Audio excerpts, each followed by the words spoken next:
আসসালামু আলাইকুম, আমি ডক্টর নাজরিন পারভিন জেমি। যে কোনো স্কিন প্রসিডিউরের আগে স্কিনের একটা প্রিপারেশন দরকার। এটা আপনারা জানেন কিনা যে আপনার স্কিন রেডি কিনা, যে সেই জিনিসটা সেই ব্যাপারটা আপনার স্কিন নিতে পারবে, এটাকে আমরা স্কিন প্রিপারেশন না, আমি এটাকে খুবই গুরুত্ব দেই।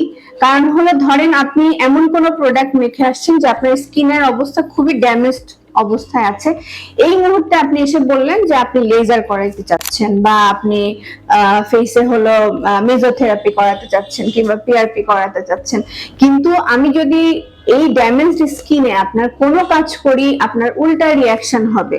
সো যে কোনো প্রসিডিউর করার আগে আপনাকে অবশ্যই একটা স্কিনের প্রিপারেশন বা স্কিনকে তৈরি করা, এটার উপর মানে আপনার গুরুত্বটা বুঝতে হবে যে স্কিনের প্রিপারেশন দরকার আছে।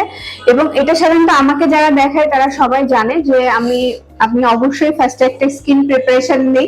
আমার ওইরকম কোনো টেন্ডেন্সি নাই যে রুগী আসলে তাড়াতাড়ি ধরে আমি লেজার রুমে ঢুকাই দিলাম। এগুলা আমার এখানে আমি কখনোই এগুলা মানে করা হয় না বা আমি পছন্দও করি না।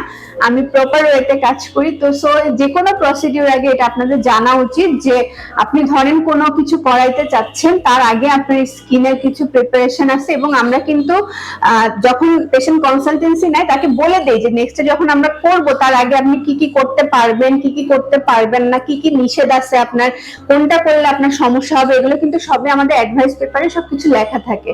সো যে কোনো প্রসিডিউরের আগে অবশ্যই স্কিনের প্রিপারেশন দরকার আছে। ধন্যবাদ।